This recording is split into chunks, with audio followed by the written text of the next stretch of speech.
आज राष्ट्रीय जनतांत्रिक गठबंधन नेशनल डेमोक्रेटिक अलायंस का चीफ मिनिस्टर्स काउंसिल की मीटिंग आज चंडीगढ़ में हुई, जिसमें हमारे सभी एनडीए गवर्नमेंट के मुख्यमंत्री और उप मुख्यमंत्रियों ने भाग लिया।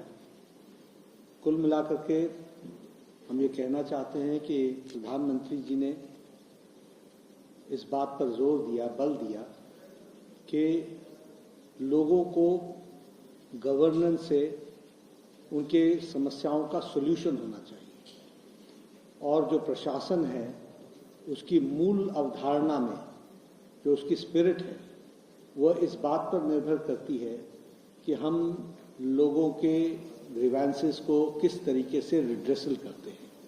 और इसलिए इस बात का प्रयास होना चाहिए कि हम pro people, proactive, good governance P2G2 इस पर हम ध्यान दें और इसको हम आगे बढ़ाएं। इसी दृष्टि से आज 17 मुख्यमंत्री और 18 deputy chief ministers council of ministers में एनडीए के अलायंस में इस मीटिंग में एकत्र आए। इसमें सबसे महत्वपूर्ण बात यह है कि 1975 के पश्चात नॉन कांग्रेस गवर्नमेंट की प्रेजेंस इतनी भारी मात्रा में जो देश के विकास के लिए और देश को प्रगति की ओर ले जाने के लिए जिन लोगों ने आगे बढ़ने का जो प्रयास किया है वो आज इस काउंसिल ऑफ मिनिस्टर्स में हम लोगों को देखने को मिला है। एक बहुत बड़ी संख्या में नॉन कांग्रेस फ्रंट, जिसे हम एनडीए कहते हैं, राष्ट्रीय जनतांत्रिक गठबंधन कहते हैं, उसकी प्रेजेंस देश की प्रगति के साथ किस तरीके से आगे बढ़ रहा है उसकी ये काउंसिल जीती जागती मिसाल है। कुल मिलाकर इस कॉन्फ्रेंस में 6 प्रस्तावों पर चर्चा हुई और सर्वसम्मति से प्रस्ताव पारित किए गए। पहला प्रस्ताव जो महाराष्ट्र के मुख्यमंत्री सम्मानीय एकनाथ शिंदे जी ने रखा वह है हरियाणा का जो जीत प्रधानमंत्री मोदी जी के नीतियों के कारण और जिस तरीके से हरियाणा के चुनाव में झूठ को फैलाने का विपक्ष ने प्रयास किया था, इंडिया अलायंस ने प्रयास किया था, उसको मुंहतोड़ जवाब मिला है। किसानों का साथ हरियाणा में भारतीय जनता पार्टी को मिला, आशीर्वाद मिला। नौजवानों का साथ भारतीय जनता पार्टी को मिला, खिलाड़ियों का साथ भारतीय जनता पार्टी को मिला और आम नागरिक ने बढ़ चढ़ करके हिस्सा लिया और हमारा सीट शेयर भी और हमारी सीट टैली भी दोनों भी हमारी बढ़ी और 2019 को सरपास किया। इस पर सर्वसम्मति से प्रधानमंत्री मोदी जी को धन्यवाद दिया गया और बधाई के साथ हरियाणा की जनता को साधुवाद और धन्यवाद दिया गया कि उन्होंने जो आशीर्वाद भारतीय जनता पार्टी को दिया है। एक प्रस्ताव आदरणीय राजनाथ सिंह जी, भारत के रक्षा मंत्री, उन्होंने रखा।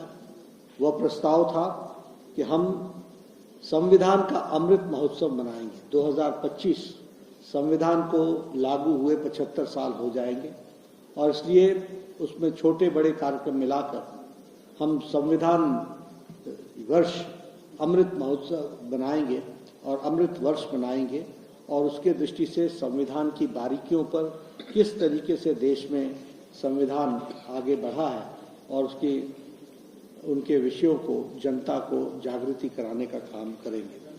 इसमें मैं यह बात भी कहना चाहता हूं कि प्रधानमंत्री जी ने इस पर अपनी ऑब्जर्वेशन दी कि आज हम सबके लिए कल का दिन बहुत खुशी का विषय है कि कल जो जम्मू कश्मीर में शपथ ग्रहण का कार्यक्रम हुआ वह कार्यक्रम भारत के संविधान के तहत पहली बार आजाद भारत में हुआ। यह बताता है संविधान की ताकत और यह बताता है धारा 370 का एब्रोगेशन का अर्थ क्या होता है। इसके पहले ओथ टेकिंग, शपथ ग्रहण कार्यक्रम वो जम्मू कश्मीर के संविधान के तहत होता था। पहली बार आजाद भारत में मोदी जी के नेतृत्व में जम्मू कश्मीर में भी शपथ ग्रहण समारोह भारत के संविधान के अनुरूप हुआ। इस ऑब्जर्वेशन को भी हम सब लोगों ने सुना। एक प्रस्ताव में अमित शाह जी ने हम सबको ध्यान में लाया है कि 50 वर्ष इमरजेंसी को लगे हुए हुआ और 50 वर्ष पूर्व इमरजेंसी की हत्या हुई 1975 में।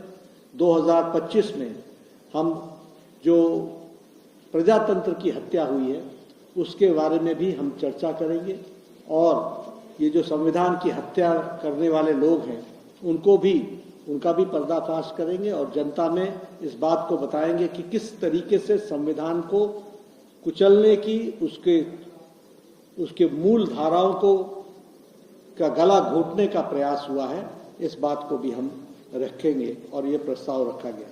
इसके साथ साथ भगवान बिरसा मुंडा का अगले वर्ष 150वां वर्ष और उसी तरीके से भारत के लौह पुरुष सरदार वल्लभ भाई पटेल का 150वां वर्ष और अगले साल ही भारत के पूर्व प्रधानमंत्री भारत रत्न अटल बिहारी वाजपेयी जी की जन्म शताब्दी यानी 100 वर्ष पूरे करने का सेंटेनरी सेलिब्रेशन हम मनाएंगे और इस तरीके से हमने प्रस्ताव पारित करके इन कार्यक्रमों को एनडीए की सरकार और हमारी सभी एनडीए घटक दल के जो सदस्य हैं वो सब इनको 2025 में मनाने वाले हैं।